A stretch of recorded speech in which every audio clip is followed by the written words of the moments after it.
এটা ইসোনিকের LED computer monitor. Model হচ্ছে এটার ESLM 19W, ESLM 19W। তো এটাকে খোলা যাক।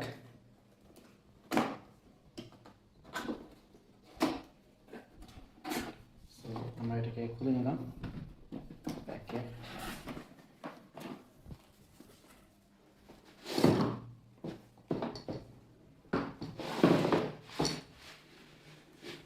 ওকে, এটা উল্টোভাবে ছিল।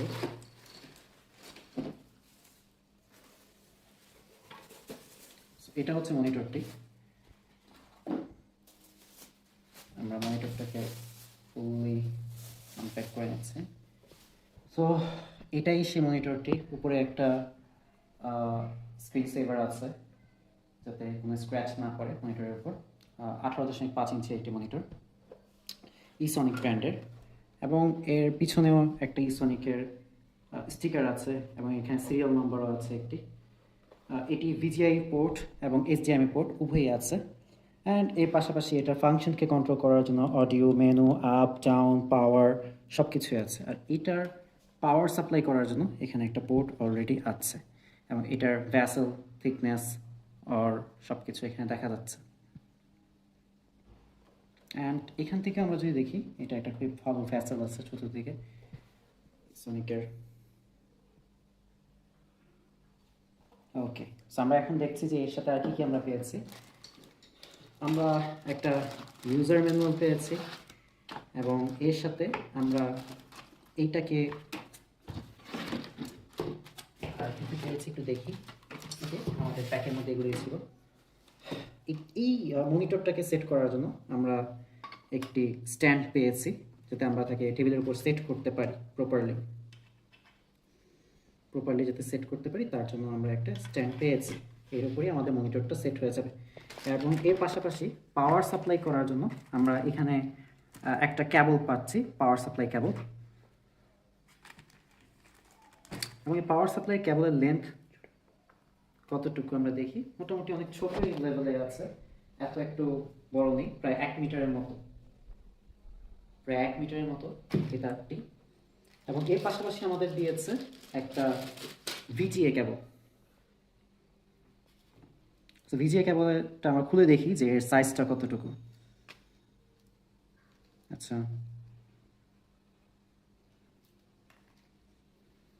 সো ভিজিএ ক্যাবলটা অত একটা বড় বলা যায় না, চলে কোনো মতো, মানে ভালো সাইজে আছে, প্রায় 1 থেকে 1.5 মিটারের মতো এখানে আছে এটা।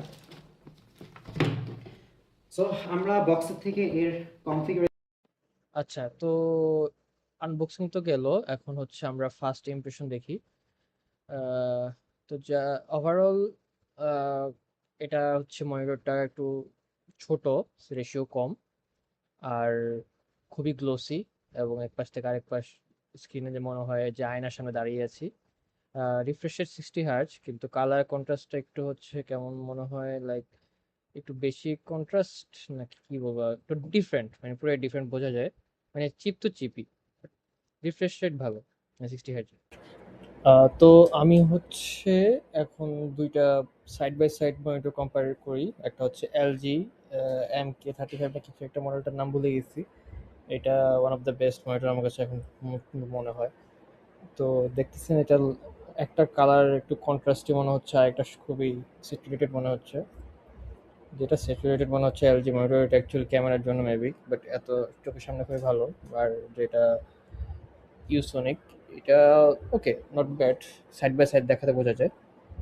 এটা সব থেকে বাজে দিক যেটা পেলাম সেটা হচ্ছে এটা ভিউইং অ্যাঙ্গেল। আপনি যত অ্যাঙ্গেল চেঞ্জ করবেন ভিউইং অ্যাঙ্গেল, তত এটা কালার চেঞ্জ হতে থাকে এবং একটা সময় দেখাই যায় না আমার মনে হয় অলমোস্ট। আর এটা কাদের জন্য অ্যাকচুয়ালি? এটা অ্যাকচুয়ালি সেকেন্ডারি মনিটর হিসেবে কেনা হয়েছে, লাইক একদম সেকেন্ডারি পারপোজ।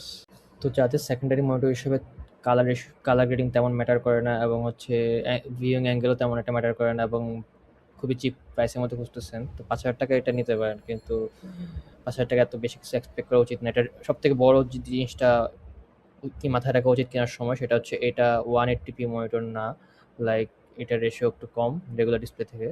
সেই জিনিস সবার আগে মাথায় রাখবেন। এটার ভিউইং অ্যাঙ্গেলটাও ভালো না দেখলেন। আর কালার গ্রেডিং যেটা, এটা চলে, আমার কাছে চলে। ৫,০০০ টাকা এত ভালো কিছু এক্সপেক্ট করা উচিত না। Thank you.